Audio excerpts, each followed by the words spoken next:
Olá pessoal, tudo bem?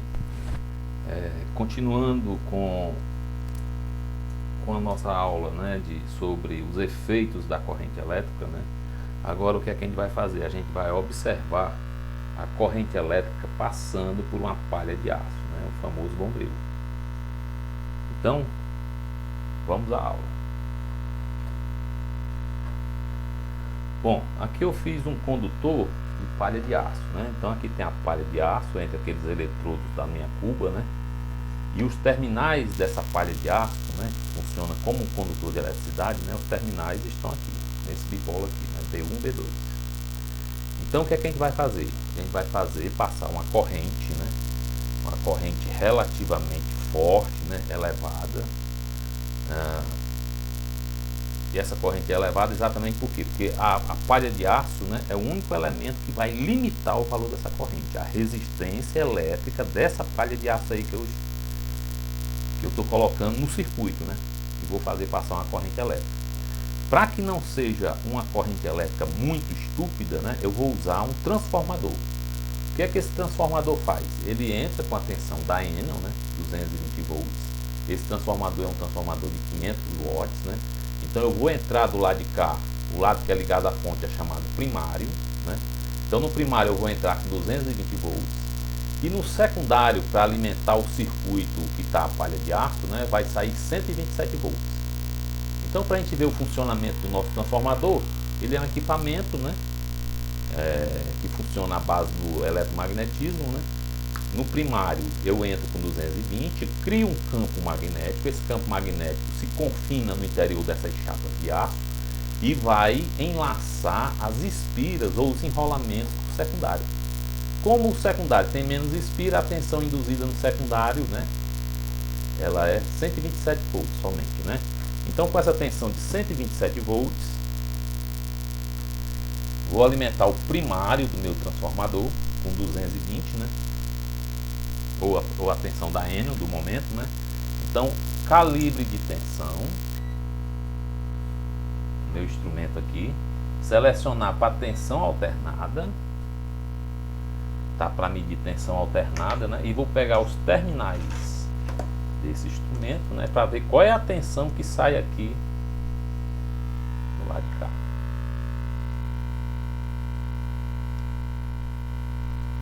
Vou ligar. A tensão de saída, né, tá 118 volts. A tensão de saída do meu secundário está 118 volts. Professor, o senhor não disse que o transformador, a saída era para ser 127? É 127 se estiver entrando exatamente 220 volts. Né? Como a tensão da Enel não deve estar sendo 220 volts, então a tensão de saída também não é 220 volts. Né? Então, a tensão que eu vou alimentar o meu circuito elétrico, né, formado por uma palha de aço, né, vai ser a tensão de 118 volts. Vou desligar, né? Aí volta para minha caixinha de medição, né? Aqui, nessa primeira tomada de entrada aqui, vai ser para a gente ver a tensão de saída, né? Então, a entrada da minha caixa de medição está aqui, né? Ligar novamente, ó. A tensão, né? Pegando aqui nos terminais da caixa de saída, 118 volts, né? Ok? Então desligo. Nesse experimento eu não vou medir corrente elétrica, porque a corrente elétrica é muito alta, né? Então com o circuito desligado, o que é que eu vou fazer? A corrente, né, quando eu ligar o circuito, a corrente vai sair por esse borne aqui, entra na palha de aço, né, ó, entra no circuito da palha de aço, a corrente vai passar pela palha de aço e vai sair aqui. Então para ela sair aí, né, o que é que eu vou fazer? A corrente vai sair aqui assim, né, e volta lá para o meu circuito. O detalhe, né, é que como não existe carga nos terminais do lado de cá, então não vai acontecer nada, né? A corrente não tem como fechar o circuito. Então o que é que eu vou fazer? Eu vou fechar um curto-circuito. Professor, o que é um curto-circuito? É um circuito cuja resistência é baixa. quem vai limitar a corrente do circuito é a resistência desse pedacinho de fio aqui ou a resistência da minha palha de aço. Como esse fio aqui deve suportar a corrente elétrica que vai passar no circuito, e essa palha de aço aqui eu já não vou garantir que vai suportar a corrente elétrica, né? Então o processo é muito rápido, né? Então vamos prestar atenção aí o que é que acontece com a palha de aço, né, quando passa uma corrente, né, relativamente alta, né?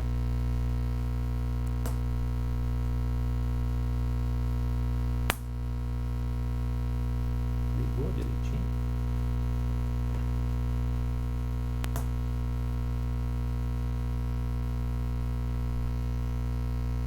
A palha de aço está conseguindo suportar, né?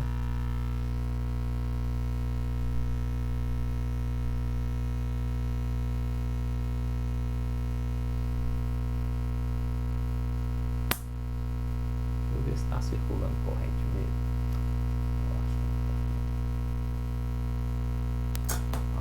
Agora circulou, né? Então a gente está observando aí que quando passa uma corrente muito elevada, né? O que foi que aconteceu? Vou fazer novamente rápido. Vou tentar repor aqui o circuito aqui, né? Fechar o circuito novamente, né? Palha de aço, né? Então quando eu fecho o circuitinho aqui, ó, vocês viram que a corrente elétrica, né, intensa, né, ela provoca, né, a queima, né, da palha de aço. Então eu faço esse experimento para mostrar os cuidados que a gente deve ter com a corrente elétrica. Quando a gente pega, né, na mão, né, uma corrente, né, fechando o curto-circuito de um circuito, de uma fonte, né, no caso aqui uma fonte de 118 volts. Se fosse 220 volts, essa corrente ainda era mais intensa, né? Aí o que acontece? Essa corrente, ela provoca queimaduras. Então o técnico, quando estiver trabalhando com níveis de tensão, que é considerado baixa tensão, 220 volts ou 118 volts, né, ele tem que ter todo cuidado, né, para não deixar passar uma corrente elétrica pela sua mão. Porque a gente viu aqui, vou repetir novamente, né? A gente viu que essa corrente, né, ela provoca queimaduras extremas, dependendo do valor da corrente. E correntes inferiores, não precisa ser essa corrente. Essa corrente aqui é até melhor do que qualquer uma corrente menos intensa, né? Essa corrente aqui, né? Essa corrente aí, ela provocou a queimadura, né? Destruiu os tecidos, se for numa mão, né? Numa mão, no braço, numa perna, né? Onde passar essa corrente elétrica vai destruir os tecidos, né, provocar queimaduras profundas, né? O choque elétrico, ele tem uma característica interessante, que ele queima de dentro para fora, né? Então para se tratar queimaduras oriundas de choque elétricos é relativamente complicado. Mas correntes baixas, né, essa corrente que passou aqui é da ordem de 20, 30 amperes, por isso que queimou a palha de aço, né? Mas correntes da ordem de 30 miliamperes, no nível de tensão de 220 volts, né, essa corrente já é suficiente para causar uma parada cardíaca, né?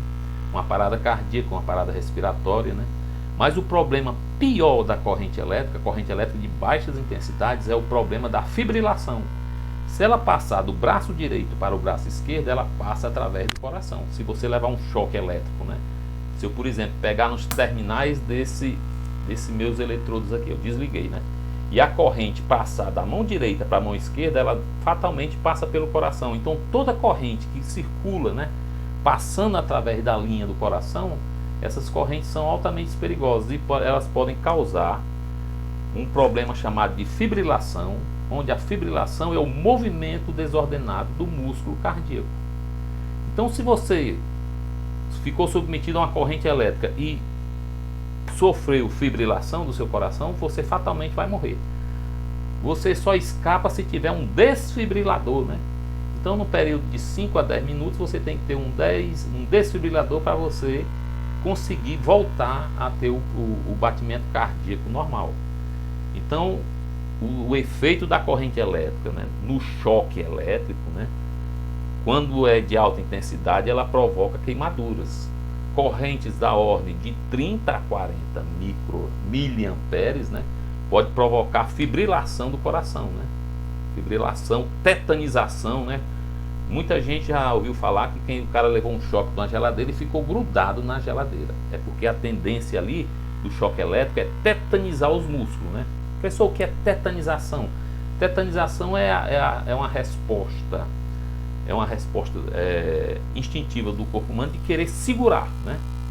Tem um nomezinho agora que o nome fugiu, mas é você tentar segurar. Então se você fica preso à corrente elétrica e vai terminar morrendo, né?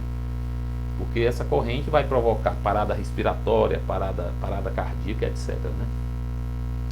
Então, um dos efeitos piores da corrente elétrica, né, é quando ela atua no corpo humano, né? Pode provocar queimaduras.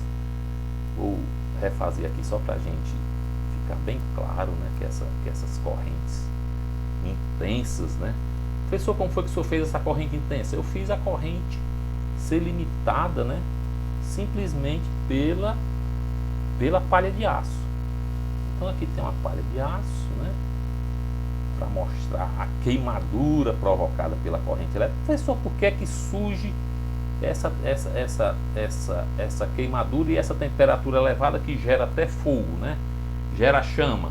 É porque a corrente elétrica é tão intensa que o atrito dos elétrons na estrutura cristalina da palha de aço, né, gera um aquecimento, gera vibração mecânica, esses choques, e gera o chamado aquecimento.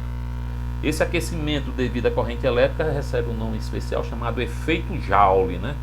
Então vamos provocar novamente aí a queima, né, do condutor, aqui no caso aqui o condutor a palha de aço, né? Então a gente vê aí, né, que é uma corrente relativamente grande que parte o circuito, né? Pessoal, e se for na ponta do dedo? Parte a ponta do dedo, né? Professor, essa tensão aqui é 118 volts. E se for 220 volts? É pior ainda, né?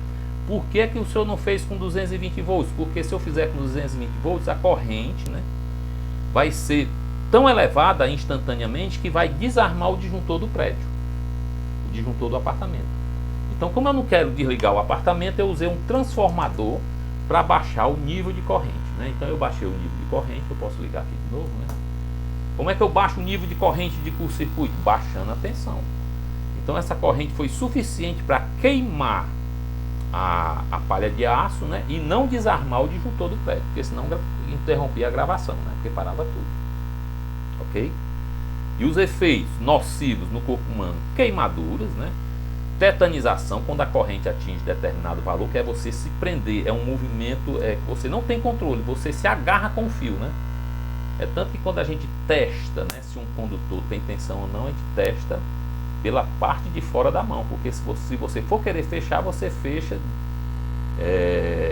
se livrando do contato, né? Já se você for testar tentando bater de dentro, né, forma de dentro assim, a tendência é você apertar, né, fechar. O movimento nesse movimento ele é involuntário, né? Você não tem controle sobre esse movimento, né? Então a tetanização é esse processo de você fechar a mão, né, se agarrar com o corpo que está eletrizado, desde que haja condição para isso, né? E o efeito mais letal é quando essa intensidade de corrente em determinado nível, né, além do nível de corrente, depende do seu organismo, né, do seu equilíbrio eletroquímico, né, da sua saúde, etc, né, da qualidade do seu sangue. Tudo influencia na intensidade de corrente que vai provocar fibrilação. Então, nos manuais que existem por aí, existe uma faixa de corrente que produz fibrilação. Em torno de 40 a 70 miliamperes já provoca fibrilação. Correntes da ordem de 1, 2 amperes, queimaduras, né? Do jeito que aconteceu aí. Então, esse experimento é para a gente ter cuidado, né? Quando a gente estiver trabalhando com 220 volts, por incrível que pareça, é onde os eletricistas se acidentam mais, né? Até os próprios eletricistas da Enel, né? Então, tomar cuidado, né? Porque arranca a pontinha de dedo, né? Se tiver um anel na mão, né, você passar uma corrente elétrica pelo dedo que tem um anel, a tendência é induzir uma corrente estúpida nesse anel E essa corrente derrete o anel e o anel normalmente fica incrustado, né, na carne do dedo. Então haja cirurgia plástica para tirar os pedaços do anel de dentro do dedo, né? Então todo cuidado é pouco. Na hora de trabalhar com eletricidade, relógio, né, cordões, pulseira, anéis, etc, né? Então não trabalhar com esses equipamentos que normalmente, né, eles acentuam, né, os problemas gerados por um choque elétrico. Ok? Fiquem em paz e até a próxima.